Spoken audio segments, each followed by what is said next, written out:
They're chanting Purdy, by the way. Brock Purdy chants in Santa Clara. I feel like I'm in a scene of Rudy.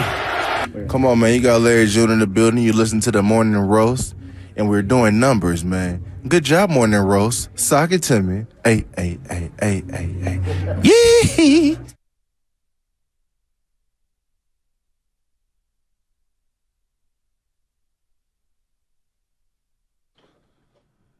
This segment is presented by Golden State Lumber, serving the Bay Area blah, blah, blah. For 3 generations. When you succeed, we succeed. Visit GoldenStateLumber.com.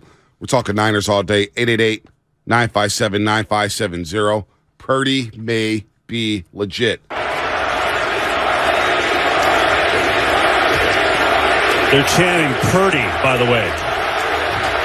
Brock Purdy chants in Santa Clara. I feel like I'm in a scene of Rudy. Keep this beat going. Purdy, he's your QB 13. Purdy. How stunned were you to see him Jaw dropped. navigate the pocket like that, Vontae, to run the offense like that? Okay, he makes a couple of scramble plays, and you're like, all right. Well, early on, it did feel like I'm saying, he got hit first hard, and then he missed Debo on like a swing route. Right. And I'm saying, if the cornerback jumps that could have been real trouble. Mm-hmm. And I started getting real worried. I'm like, like this is not good. Right. And then that third down pass to George Kittle, everything settled in after that. There was also a sequence on the second drive where it felt like he was running around. They ended up punting. Right. He was running around. He missed a couple of guys that were open, and I was like, is he gun shy? What's going on here? And he ran around, and I think he just kind of settled in after that. And then at some point, you got to just acknowledge he processes it super quickly. He gets rid of the ball very accurately for the most part. Mm-hmm. And he's making plays down the field. Right. What more do you want? I mean, he's throwing the ball down the field on the sidelines, outside the numbers. He's throwing the ball over the middle. He has command of the offense. He was 16-21 yesterday, 185 yards, 2 touchdowns. He had the rushing touchdown in the pocket, which was, look, there was nothing there at the goal line. He kept his composure, tucked in and ran, made a nice little juke move. Boom, touchdown. You're up 14-0. Levi's was blown away. Levi's was rocking. It kind of reminded me that scene with the whole Purdy chant. It reminded me of Christmas Eve when they beat the Jaguars back in 2017. That place was rocking. They were chanting Jimmy at times. Uh-huh. And Jimmy had stolen the crowd. Yeah. He had stolen the thunder.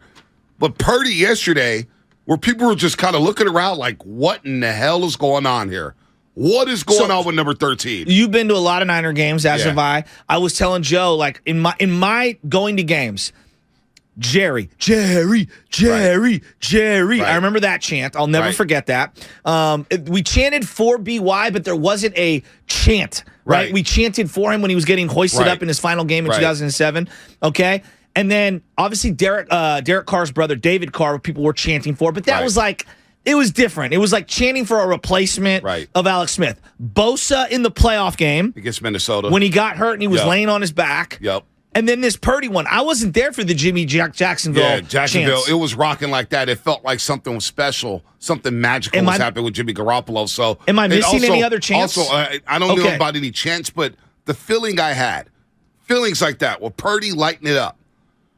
The feeling against Jacksonville, Christmas Eve. Yeah. Also, Kaepernick's first start on Monday Night Football against the Bears, where he came in and lit it up, and I was like, uh-oh. Well, no, everybody had the same reaction coming out of the stadium.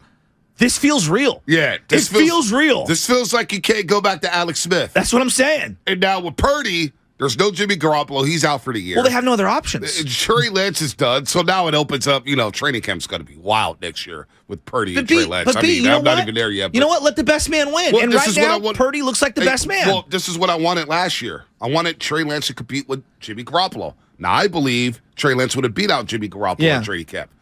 Let these guys compete for the job. It is what it is. It is what it is. And then I start thinking about, I'm like, damn, what if the Niners, Giants, and Warriors select number 2 picks? You get Joey Bart, who's the number 2 overall pick. You get James Wiseman, who was the number 2 overall pick. And Trey Lance, who was the number 2 overall pick.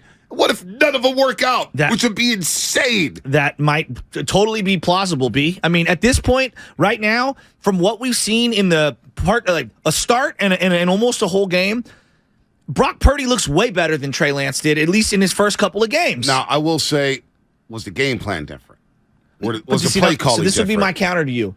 clearly Shanahan really trusts in Brock Purdy. A lot more than Trey Lance. He does. He just does. Like, they're telling you what they think about him. And Trey, but I'm still holding out reservations. Yeah, no, I mean, like Jalen Hurts. Lance, we were talking about Jalen Hurts last week. Right. Jalen was not the player you see today 2 years ago. No, he wasn't. Now, but that being said. And is that fair to Trey? Because Trey played in the monsoon in Chicago. He played in one drive against Seattle, and he got to have a game against Houston, and they won that football game. They won that football game.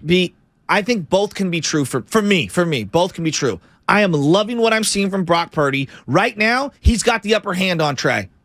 But I'm not ready to sell my Trey Lance stock yet. I still want to see what I have in him, but he's got a long way to go. But what I've seen from Brock Purdy, look, man, they can win the West with their third-string quarterback who actually is playing at a level that feels like upper echelon quarterback. I'm not saying he's Mahomes. I'm saying watch the game. Watch how he gets rid of the ball. This is what Russell Wilson did when they were good. He played a point guard style of quarterbacking. Get it out to your playmakers rhythmically and on time. Negate the big losses and make big plays downfield. What more can you ask? Yeah, it was hell of a play. I mean, now you got action. And now you got action.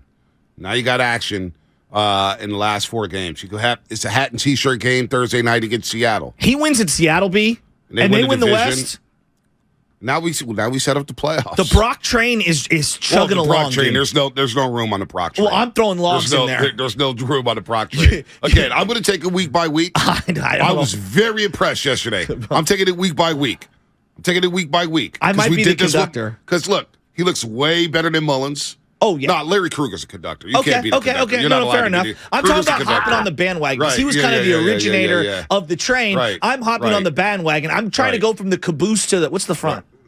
What's the front? The coach. Is it coach? Is it coach? I don't know. Is it the engine? The engine? I don't know. I don't know. All right. What's coming up in the game? Sponsored by Fremont Bank, full service banking, no compromises. More Brock talk. We're going to get all line to the them calls. up, Niner fans. They're already lined up. They're waiting on us. We're talking too much. Sorry. We'll go out to the Roasters. Oh my on the God, other it side. is lined up. Wow. We'll go out to the other side in a second. Looks like a and Christmas talk about tree. the Niners' victory over Tampa Bay. Brock Purdy leads the way, 35-7. 35-7.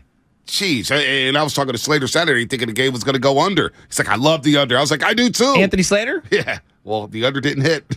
The over hit, I believe. Our new betting guru. I like it. Yeah, there you go. All right, more coming up on the roast. 888-957-9570. We'll get to the calls after this break coming up here on the roast.